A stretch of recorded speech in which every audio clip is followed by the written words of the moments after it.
प्यारे बच्चों सुप्रभात।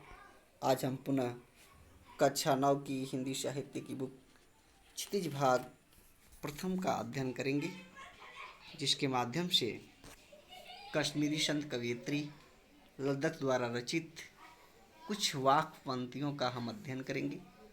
देखेंगे इस वाक पंक्तियों में कवयित्री ने क्या हमें संदेशित किया हुआ है, क्या संदेश दिया हुआ है, जो इस प्रकार से है। आई सीधी राह से गई न सीधी राह, सुसुम सेतु पर खड़ी थी, बीत गया दिन याह।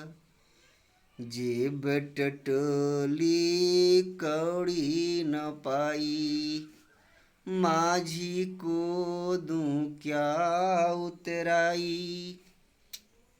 ये 4 पंक्तियां हैं। मुख्य रूप से फिलहाल 2 पंक्तियों को देखते हैं। उपरोक्त की जो 2 पंक्तियां हैं, उन पंक्तियों में कवित्री ने लिखा हुआ है कि आई सीधी राह से गई न सीधी राह, सुसुम सेतु पर खड़ी थी, बीत गया दिन आह। पछतावा हो रहा है कवित्री को। कवित्री कह रही है कौन आई कौन गई, इसके बारे में जानना पहले है। तो कवित्री मुख्य ऊपर के 2 पंक्तियों में इस आत्मा के आने जाने का कहाँ स्थिर है, उस स्थान का वर्णन किया हुआ है। और कुछ वर्णन इस प्रकार से किया हुआ है कि आई सीधी राह से, वह आत्मा परमात्मा से जब अलग हुई और इस संसार जगत भवसागर में आई, तो जिस राह से उस संसार में वो आई, अर्थात मनुष्य शरीर में आई या अन्य किसी भी शरीर में आई, जाते वक्त उसे उसी राह से जाना चाहिए था, तब वह उस स्थान पर पहुंच सकती थी। लेकिन वह आत्मा उस राह से न जा कर के किसी अन्य मार्ग को अपना लिया, जिसकी वजह से वह अन्य स्थान को चली गई। कवित्री का कहना यह है कि आत्मा जिस मार्ग से इस शरीर में प्रवेश की, उस मार्ग से पुनः वापस नहीं गई, वह अन्य मार्ग से चली गई, जिसके कारण वह अन्य स्थान पर चली गई और अपने प्रियतम अर्थात परमात्मा से बिछड़ गई। कवित्री कहती है कि वो आई शरीर में तो कहाँ थी, उस स्थान का नाम बता रही हैं कि सुसुम सेतु पर खड़ी थी, बीत गया दिन आह। पछतावा हो रहा है, कह रहा है कि 4 दिन की जिंदगी फिर अंधेरी रात। जो 4 दिन की जिंदगी दी गई थी, उस जिंदगी में आत्मा को एक निश्चित स्थान दिया गया था। उस स्थान का नाम है सुसुम। वह सुसुम मार्ग से आई थी। शरीर में 3 मार्ग हैं, इंगला पिंगला सुषुम्ना। कवित्री कहती है कि आत्मा उस परमात्मा के पास से सुषुम्ना नाड़ी के मार्ग से इस शरीर में प्रवेश की थी, परंतु जाते वक्त वह सुषुम्ना को छोड़ दी और इंगला पिंगला जो अन्य मार्ग है, उन मार्गों से अन्य स्थान को चली गई, जहाँ पर उसे भटकना पड़ेगा। अपने प्रियतम परमात्मा से बिछड़ गई। सेतु पर खड़ी थी। कह रही है सेतु मतलब पुल होता है, जो इस संसार और परमात्मा के बीच जो पुल है, जो रास्ता है, जो दोनों को जोड़ने वाली कड़ी है, उस कड़ी का नाम कवित्री ने सुषुम्ना बताया।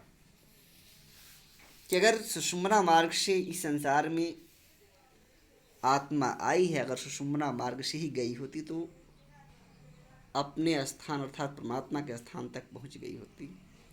लेकिन सुषुम्ना मार्ग से आई तो जरूर इस जगत में आकर भ्रमित हो गई और सुषुम्ना को भूल करके इंगला अथवा पिंगला मार्ग को अपना लिया और वह संसार में भूल करके अन्य मार्ग की गामनी हो गई, जो अन्य स्थान पर चली गई। बीत गया दिन आह। सारे दिन, जितने भी उम्र आयु मिली हुई थी, वह आयु सारा उसको इंगला पिंगला में ही बीत गया। वह सुषुम्ना को भूल गई। कवित्री पछता रही है कि मनुष्यों को अपनी आत्मा को जिस मार्ग से शरीर में बैठाया गया है उसी मार्ग से इसे निकालने का प्रयास करना चाहिए। इंगला पिंगला को छोड़ करके सुषुम्ना का अनुसरण करना चाहिए, जिससे वह जहाँ से आई है, जिस परमात्मा के पास से आई है, उस परमात्मा के पास वो पहुँच जाए, उसे शांति और सुकून प्राप्त हो सके, उसे आवागमन इस संसार में आने जाने से छुटकारा मिल सके। कवित्री ये बात, यह संदेश उपरोक्त पंक्तियों में दी हुई है। संतों ने लिखा हुआ है, क्या है जो तुमसे रमा हो रही है, बड़ी तेज रफ्तार में जा रही है।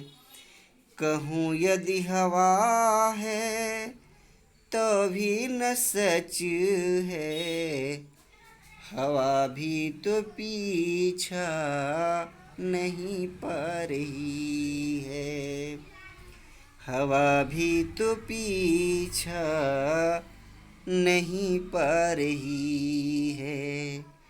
कहाँ से वो आई कहाँ जा रही है, कहाँ से वो आई कहाँ जा रही है। जो हैं संत सतगुरु वही जानते हैं, जो हैं संत सतगुरु वही जानते हैं। तो ले लो दवा जो दी जा रही है। इस प्रकार से संतों ने हमें, आपको सबको समझाया है कि वह सुषुम्ना नाड़ी के माध्यम से शरीर में आई थी और सुषुम्ना नाड़ी के माध्यम से पुनः वापस नहीं गई। इंगला पिंगला मार्गों को अपना लिया, जिससे वह अन्यंत्र जगह पर चली गई, जिससे उसे इस संसार से अथवा दुख से मुक्ति नहीं मिल सकती। अगली दो पंक्तियों में कवित्री कह रही है, जेब टटोली कौड़ी न पाई, माझी को क्या दूं उतराई। कवित्री कह रही है कि जेब टटोला मतलब अपने कर्म रूपी पोटली में, ठीक है। कवित्री कह रही है कि अपने कर्म रूपी पोटली में मैंने, माझी मतलब होता है गुरु को, मल्लाह, मल्लाह रूपी या माझी रूपी, माझी मतलब होता है मल्लाह, जो नदियों में एक किनारे से दूसरे किनारे पर लगाते हैं, मनुष्य को पहुंचाते हैं, यात्रा कराते हैं, उनको माझी कहते हैं। तो भवसागर रूपी संसार में, इस संसार से ईश्वर के पास ले जाने वाले के लिए कवित्री कह रही है, उसको माझी कहा हुआ है, जिसको हम गुरु कहते हैं। तो कह रहा है कि उस माझी को देने के लिए सत्कर्म चाहिए, अच्छे कर्म चाहिए। कवित्री कह रही है कि अच्छे व्यक्ति के पास तो अच्छी चीज़ें होनी चाहिए। तो जब परमात्मा है तो परमात्मा के पास अच्छी चीज़ें हैं, इसलिए उसे अच्छे सारी चीज़ चाहिए। तो जो बीच का जो मल्लाह है गुरु, उसको भी अच्छी चीज़ों की आवश्यकता है। तो कह रहा है कि जो पार करेगा, भवसागर को कराएगा, उसको कुछ न कुछ उसका मेहनत आना चाहिए। कवित्री कह रही कि जेब टटोली कौड़ी न पाई, मैंने अपने कर्म रूपी पोटली में जब उस माझी को अर्थात अपने गुरु को गुरु दक्षिणा देने की कोशिश की, तो फूटी कौड़ी, एक कौड़ी मतलब छोटी से छोटी शुभ कर्म सत्कर्म न पाई, मुझे प्राप्त अर्थवा नहीं दिखा। जब गुरु से ज्ञान हुआ और उस ईश्वर की प्राप्ति के अवसर मिले, तो कवित्री कह रही कि जो गुरु दक्षिणा हमें देने चाहिए, वह गुरु दक्षिणा के रूप में जो सत्कर्म हमें देना है, गुरु को समर्पित करना है, वह सत्कर्म रूपी दक्षिणा एक भी मेरी पोटली में थी ही नहीं। वह पछता रही है कि मैं अपनी गुरु दक्षिणा दे देती, माझी को उसके उतारने का जो भत्ता है या जो कहें उसका उतराई चाहिए, उसको मैं दे देती तो मैं वापस अपने परमात्मा के पास चली जाती। लेकिन ऐसा ना हो सका। कवित्री पछता रही है और सारे मनुष्यों को संदेशित कर रही है कि हमें अच्छे कर्म करना चाहिए, जिसकी वजह से परमात्मा रूपी हमारा गुरु प्रसन्न हो सके, माझी प्रसन्न हो सके और हमें इस पार से उस पार अर्थात परमात्मा के पास पहुंचा सके।